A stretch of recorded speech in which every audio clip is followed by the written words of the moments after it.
Bonjour, Sean Steers, comment vas-tu? Bonjour, je vais bien et vous? Ça va? Oui, oui. Nous sommes très très heureuses parce que la chanson est incroyable. Oh, merci beaucoup, c'est vraiment gentil, merci. Alors, c'était difficile pour toi garder ce secret? Oui, c'était vraiment difficile de garder ce secret parce que j'avais vraiment envie d'annoncer quelque chose d'aussi joyeux. J'avais envie de dire ouais, regardez, je fais ça. Puis il y a quelque chose aussi où je suis quand même très fier de ça. Et c'était difficile de garder le secret, mais je sais qu'au final c'était une bonne chose parce que maintenant ça va beaucoup plus parler. Il y a une vraie stratégie de communication, donc c'est mieux ça que juste hey et puis voilà quoi.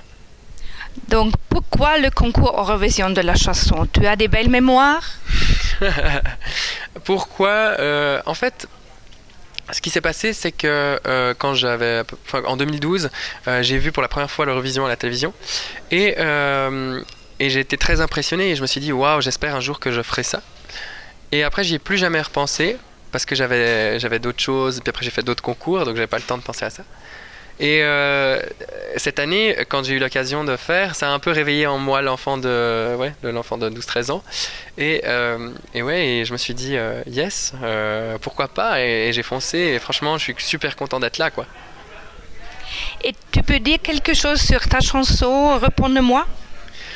Alors, Répondez-moi, c'est une chanson qui parle de deux thèmes qui sont super importants pour moi. C'est l'identité, c'est-à-dire se poser des questions sur soi-même, et l'origine. Souvent, quand j'étais plus jeune, on me posait la question d'où est-ce que tu viens? Et c'était quelque chose de très important pour les gens. Et j'ai jamais compris pourquoi c'était si important en fait. Parce que moi je me disais au final c'est vraiment juste un mot sur un bout de papier. Et je trouvais que le plus important c'était d'essayer de comprendre la personne en face, de comprendre ses sensations, de vivre les émotions en fait. Et pas juste de connaître tout ce qu'il y a sur un papier et donner de l'importance à tout ce qu'il y a sur un passeport par exemple. Et je pense que j'ai pris énormément de temps à comprendre, ok, il faut que je choisisse, parce qu'on me laissait pas de choix. Il fallait que, ok, soit je suis suisse, soit je suis albanais, mais je peux pas être les deux, je peux pas. Et je pense que ça m'a beaucoup perdu dans mon identité aussi. Et souvent, j'avais peur de soit vexer ma famille, soit vexer mes amis, soit me vexer. Enfin, je savais pas. Donc ça a été assez compliqué.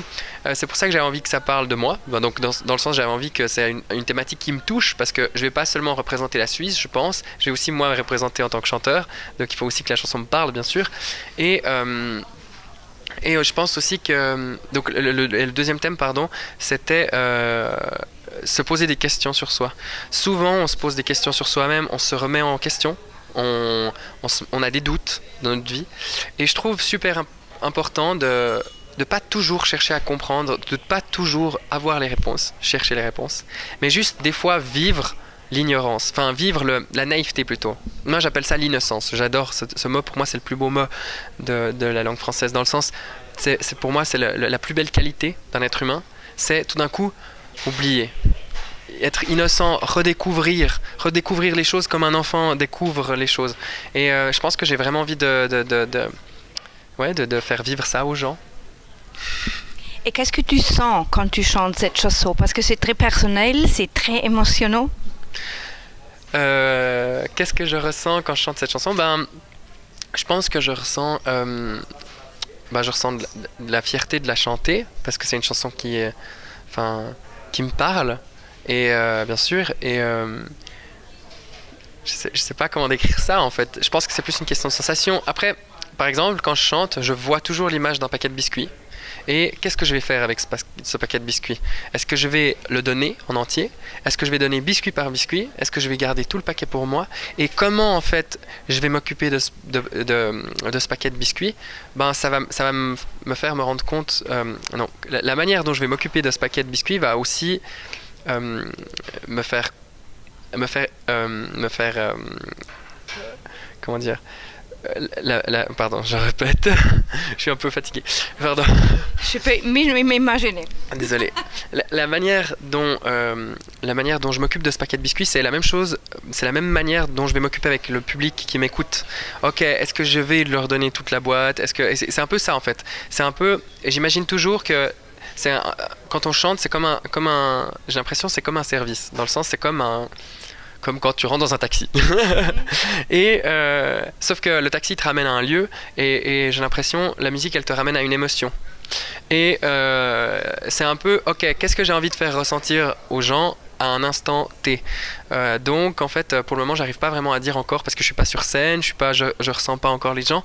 Mais je pense que le seul moment où je saurai vraiment, disons, ce que j'ai envie de transmettre comme émotion, ce sera sur le moment même. Et tu peux dire quelque chose sur ton nom, John Steers? Alors en fait, John Steers, ça vient du fait que j'ai découvert la musique avec mon grand-père, qui m'avait fait chanter une fois, enfin la première chanson que j'ai chantée c'est Can't Help Falling in Love d'Elvis Presley, et il m'avait dit j'adore cette chanson, s'il te plaît, est-ce que tu pourrais la chanter pour moi? Et je lui ai chanté la chanson et il a commencé à pleurer, et j'étais super étonné, j'étais tout petit, donc moi j'étais très impressionné par tout d'un coup cette réaction, et j'avais jamais vu mon grand-père pleurer, et j'étais très waouh, qu'est-ce qui se passe? Et je pense que j'ai vraiment eu l'impression quand j'étais petit en plus d'avoir comme un espèce de super pouvoir. J'étais là, oui, c'est ça que j'ai envie de faire, j'ai envie vraiment de bousculer les gens à l'intérieur, de leur faire vivre des émotions intenses. Et je pense qu'aujourd'hui, comme quand j'étais enfant, j'ai le même but. Je souhaite vraiment que les gens soient touchés par ce que je fais. Et tu étais déjà une fois à Rotterdam, ou c'est la première fois pour toi? C'est la première fois que je vais à Rotterdam. J'espère que je vais aimer cette ville, mais j'aime beaucoup le nord, donc je pense qu'il n'y a pas de raison que j'aime pas la ville. Alors, bonne chance pour toi, pour la Suisse, pour Rotterdam. Merci beaucoup, merci.